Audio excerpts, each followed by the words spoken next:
سے یہ ہوا تھا کہ بالغ بچہ جب ہو جاتا ہے تو کیا اس کی شادی کرنا والدین پہ فرض ہوتا ہے؟ اور اگر باپ اپنی اولاد سے ناراض ہو تو کیا اپنی اولاد کو جائیداد سے محروم کر سکتا ہے یا نہیں؟ دیکھیں، اولاد کی شادی کرنا، یہ مطلب شادی کرنا یعنی اس معنی میں کہ لڑکی کا تلاش کرنا، یہ لڑکی ہے تو اس کے لیے لڑکا تلاش کرنا صحیح، یہ تو ہے کہ والدین کریں گے اس کو،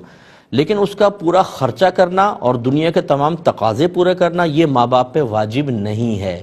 ایک واجبی جو خرچہ ہوتا ہے تھوڑا بہت، کہ مطلب لباس ہیں، آنے جانے کا خرچہ ہے، کچھ مہمانوں کو کھانا کھلانے کا، یہ تو ٹھیک ہے، لیکن جو ہمارے یہاں ریکوائرمنٹ بن گئی ہے بہت زیادہ کہ پوری بارات ہونی چاہیے، گاڑی ہونی چاہیے اور اتنے قسم کے کھانے، اور پھر یہ جو عورتوں کے چکر چلتے ہیں کہ جی جہیز میں یہ ہونا چاہیے اور بری میں یہ ہونا چاہیے، یہ تمام چیزیں والدین پر واجب نہیں ہوتی ہیں۔ اگر کرنا چاہیں تو بہت اچھا ہے، اگر نہیں کرنا چاہتے، افورڈ نہیں کر سکتے، تو اولاد کبھی یہ نہیں کہہ سکتی کہ آپ نے ہمارے حق میں کوتاہی کی ہے، یا کوئی شخص ان کو یوں نہیں کہہ سکتا کہ اب چونکہ آپ نے صحیح طرح شادی نہیں کی تو میدان محشر میں آپ جواب دہ ہوں گے، ایسا نہیں ہوتا ہے۔ تو امید ہے کہ آپ بات سمجھ گئے ہوں گے۔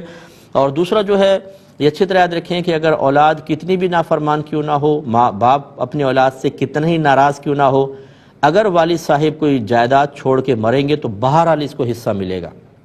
کیونکہ شریعت نے اولاد کو وراثت میں حصہ دار بنایا تو اس کی کوئی کنڈیشن بیان نہیں فرمائی کہ نافرمان ہوگا تو نہیں ملیں گے اور فرمانبردار اولاد ہوگی تو اس کو ملے گا، ایسا نہیں ہے۔ تو جب نہیں ہے تو ہم بھی اپنے پاس سے قید نہیں لگا سکتے۔ ہاں، اگر کوئی باپ یہ سمجھتا ہے کہ اگر میں اولاد کے لیے چھوڑ کے چلا گیا تو یہ ایسا ناہنجار ہے کہ اس کو گندے اور غلیظ کاموں میں لگائے گا، ڈرگز وغیرہ کے اندر، جوئے کے اندر خرچ کر دے گا، تو اس کے لیے طریقہ کار یہ ہے کہ وہ اپنی زندگی میں ہی وہ اپنی تمام پراپرٹیز وغیرہ کسی کے نام کر کے اس کو قبضہ دے دیں۔